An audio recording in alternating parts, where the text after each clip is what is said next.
Hello everyone, my name is Neal Layton. I'm a children's book illustrator and author, and seeing as you're sitting here so nicely, I thought it might be quite fun if I read you one of my books.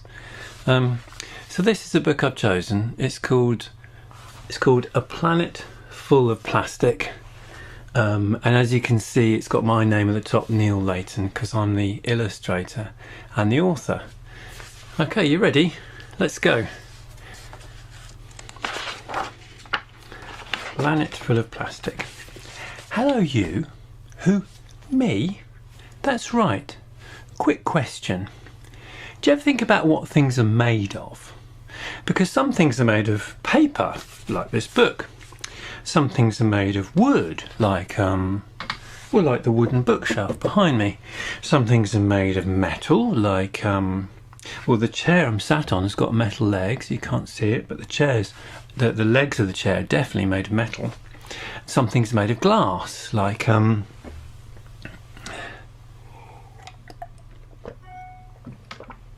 that's better, like that glass.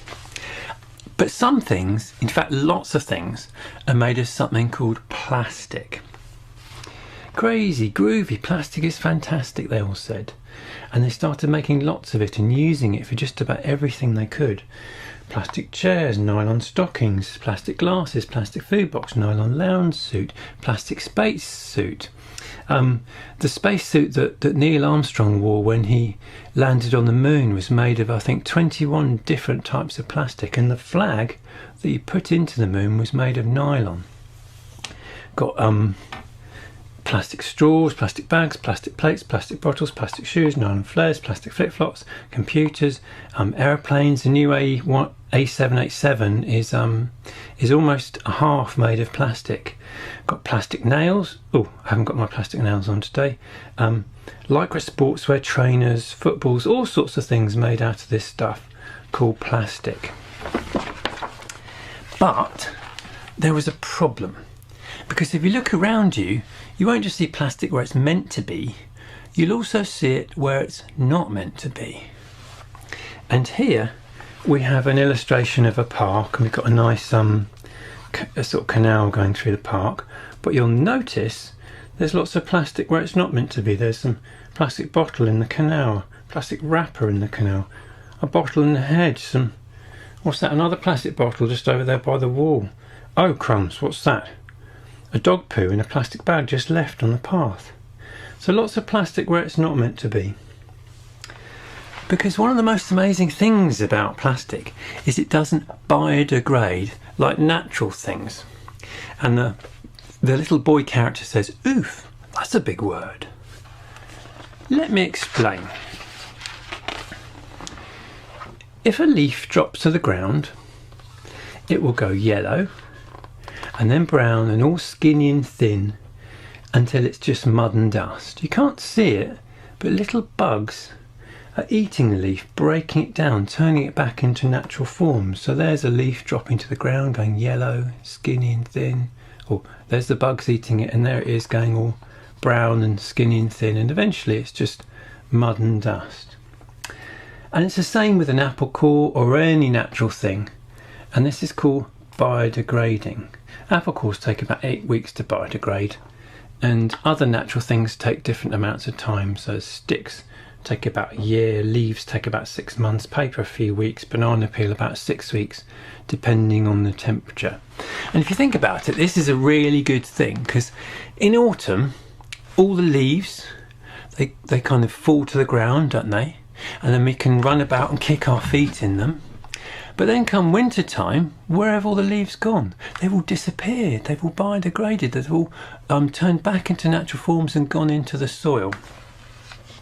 And this is a really good thing, because otherwise we'd have all the leaves dropping in autumn, wouldn't we? To the ground, and then the next autumn even more leaves, and then even more leaves, and the whole place would be full up with leaves, wouldn't it? But that doesn't happen because the leaves biodegrade and are sort of taken back into the soil. But plastic is different. If it drops to the ground, it just stays there for years and years and years. It doesn't biodegrade. So here we've got a bottle dropping to the ground. and then it's there. After 1 month it's still there. After 6 months it's still there. After 1 year it's still there. And many years later it's still there. It doesn't biodegrade. Really, says the boy character. Yes, really. And this makes plastic super useful. It makes it super useful because it means that plastic lasts a long time. It means it's very kind of durable. But it also creates a problem. Because if plastic ends up where it's not meant to be, it will stay there for years and years and years and years and years until eventually the weather breaks it down into smaller and smaller and smaller and smaller and smaller pieces of plastic. And a huge amount of this plastic eventually ends up in the ocean. All the plastic in them has broken up into pieces which are so small you can hardly see them. And scientists call the very, very little bits of plastic pollution microplastic. So here we've got, this is an illustration of a piece of microplastic. A scientist would call a piece of plastic that's smaller than that a microplastic. And they're even more of a problem than the big bits, because the animals see them and they think they're food and they eat them. And the microplastics fill up their tummies, leaving no room for proper food. And often the plastics carry and contain nasty toxins, which is poisons. So if a little fish eats them, so might a bigger fish that eats a little fish, and so might a bigger fish that eats that fish. And some scientists think there will soon be more plastic than fish in the sea. So what does our boy character think about this? Well, he says, but I don't want animals to get hurt. And I don't want our planet to fill up with plastic. So what do? Well, we all need to try and reduce how much plastic we use every day, because the less we use, the less we have to clear up. That makes sense, doesn't it? And most importantly, the people that make stuff for us need to think carefully about what they do with plastic. Because I think creating things that will be thrown away in minutes, but that will stay in the environment forever isn't right. And here we've got an illustration sort of showing the amount of plastic rubbish that is made every day, and the boy's holding up a poster that says reduce. So that's one of the things we can do to stop this plastic pollution. We can try and use less plastic. The other thing we can do is reuse, because as I said, plastic is a strong material. It lasts a long time. And lots of plastic things are meant to be reused over and over again. So let's make sure we do. So reusable carrier bags, reusable lunch boxes, reusable water bottles. And here we've got an illustration. The little boy is thinking, oh, I'm actually a bit grown up for baby toys now. I don't really want them anymore. But perhaps someone else might. So he's put a sign saying, free baby toys, please take. So that's reuse. That's one of the other things we can do. And the third thing that we can do is we can recycle. So if you've got a recycling bin in your house or in your school, make sure you use it. Well, thank you very much for listening. That's all now. Hope you have a great rest of your day. Bye.